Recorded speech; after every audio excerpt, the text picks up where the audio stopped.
The church is open. This is something I've been saying a lot of times to a lot of people during this time. The church isn't closed. Our buildings might be shut, our meetings might be cancelled, but we are open for business. Our business hasn't changed, but our busyness has. From welcoming people into our buildings and giving them cups of tea and meals and advice and support, we've been challenged to go out, to stay in but reach out. We've been challenged to do things differently, to change. Instead of looking in, we're looking out. We've turned 180 degrees, we've repented, and are now looking towards our community, assessing their needs and working out how to respond to them. As disciples of Jesus, we've been given this once-in-a-lifetime opportunity to reflect on the not knowing and the waiting the first disciples of Jesus would have experienced. They didn't know when things would happen. It wasn't in their calendar, and for us, it isn't in our calendar either. Our calendars are empty, and we don't know when we can fill them again. As disciples of Jesus, we've been given this once-in-a-lifetime opportunity to reflect on our purpose as church. We can, if we're brave enough, start again. Begin with a blank canvas and an empty calendar.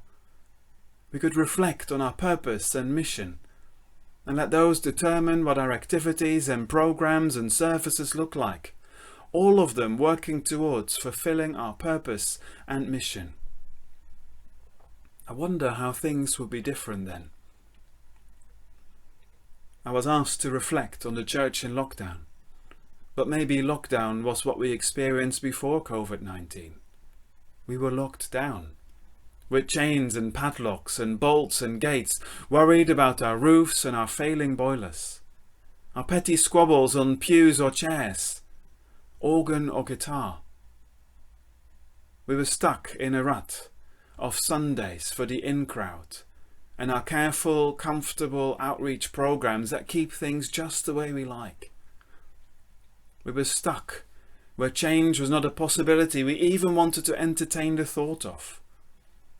We wanted to maintain our structures and buildings, our pews with our names written on them in ink no one can see, our calendar planned for the year, and our familiar, relentless rhythm of church life.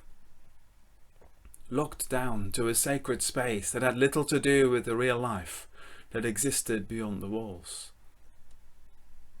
Since COVID-19, some churches have used the opportunities presented to them and have reached out through food programs and other ways of support to those in the communities around them, often finding new ways to connect and to get to know those who are lonely and hungry.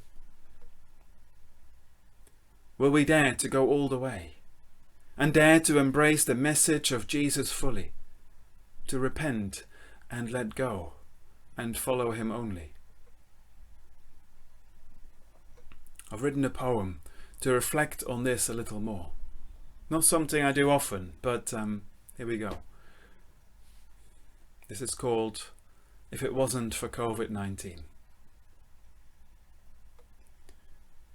If it wasn't for COVID-19, we would be in our treasured buildings, singing the precious hymns we like, preaching to the converted in the seats they cherish. And our success will be measured in numbers. How many attended? How many responded? How much have we received? And our success will be measured in numbers.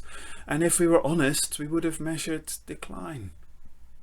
And we would have acted as if that was fine with us, because we would be in lockdown. If it wasn't for COVID-19, we would be busy with weddings and funerals, with our programs and our activities, with our well-meaning outreach projects designed to work for us, to work around our diaries and our abilities and our expectations. Because, well, we're not really expecting anyone to respond. We're not really expecting anyone to join, because that would change things, and things can't be changed, because we would be in lockdown. If it wasn't for COVID-19, We would be relying on 19th century technology in a 21st century world.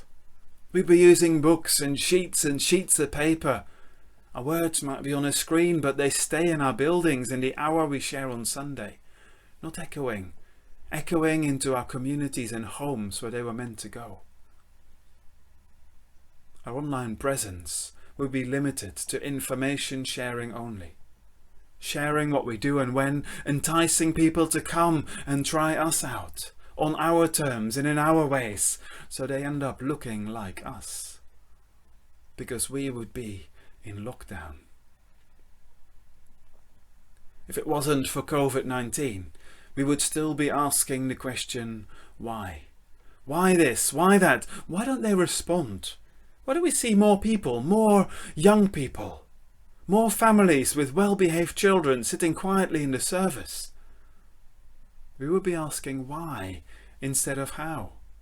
How do we respond to this? How do we do this thing called church in this century? How do we join God in what He is doing around us? If it wasn't for COVID-19, we would still be in lockdown. But because of the COVID-19, we have the chance to stop, stand still and wonder just what it is God is calling us to.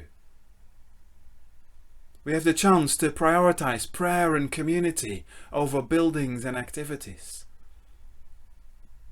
We have the chance to hear from God, who promises to loose the chains that bind us and let the truth set us free.